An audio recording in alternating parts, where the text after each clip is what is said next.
Hello and welcome to Bread of Life, a daily devotional program which each week features a different area pastor. Our speaker for this week is Pastor Glen Havumaki of Wallingford. A Sunday school class of fifth grade boys was meeting together for the very first class, and the teacher decided he wanted to get to know them a little bit better. So he asked, "What do you want to be when you grow up?" The kid in the first chair raised his hands and wanted to impress that teacher. He said, I want to be a pastor. They went all around the circle, and the answers were typical boy things: an airline pilot, army man, policeman, fireman, etc. That first boy was waving his hand again, and the teacher said, "Yes, do you want to say something more?" "Oh," he said, "I changed my mind." "You changed your mind? Well, what do you want to be?" "A gangster." "A gangster?" The teacher said, "That's quite a difference. How will you know which way to go?" "Well, it all depends on who gets to me first." Well, friends, there are a lot of voices speaking to our children and grandchildren today.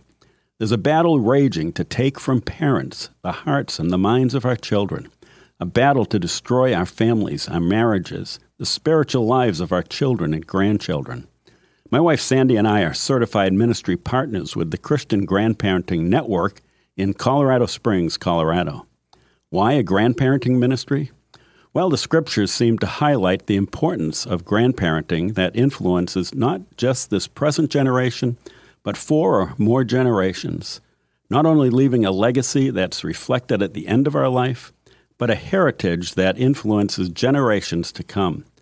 I'm glad for this opportunity to highlight Christian grandparenting ministry because I think this is a worthwhile and important thing for the church and the family. Perhaps you think so, too. But what's really important is not so much what you or I think, but what God thinks, and God designed the family to be. And that includes grandparents as the second greatest influence, spiritually, next to the parents, in the lives of the grandkids. Listen to Deuteronomy 4:9. "Only be careful and watch yourselves closely, so that you do not forget the things that you have seen, or let them slip from your heart as long as you live.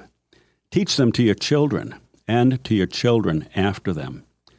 There are several core passages that make it clear that God is the author of intergenerational discipleship or mentoring. His intention is that this be a generation-to-generation thing, not just something for the nuclear family. God designed a multi-generational approach to spiritually instruct the next generations. Let me end today with just a few verses that note the generation-to-generation intention. Grandparents have a responsibility to seek and to see their own children and then their grandchildren and perhaps great-grandchildren and future generations walk in the truth. Deuteronomy 6:1 and 2. "These are the commands, the decrees, the laws of the Lord your God, that he directed me, Moses, to teach you to observe, so that you, your children, and their children after them may fear the Lord your God." Or Psalm 78, verses 5 and 6, "We will tell the next generation the praiseworthy deeds of the Lord, his power, and the wonders he has done. He decreed statutes for Jacob and established the law in Israel, which he commanded our ancestors to teach to their children, so the next generation would know them, even the children yet to be born, and they in turn would tell their children." Joel 1:2 and 3, "Hear this, you elders.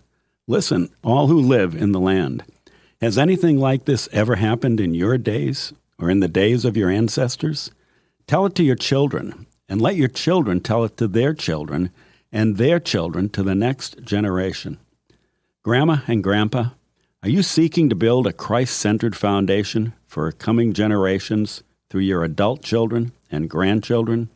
It's important. We want to have the same joy as John stated in 3 John 4. "I have no greater joy than to hear that my children walk in truth."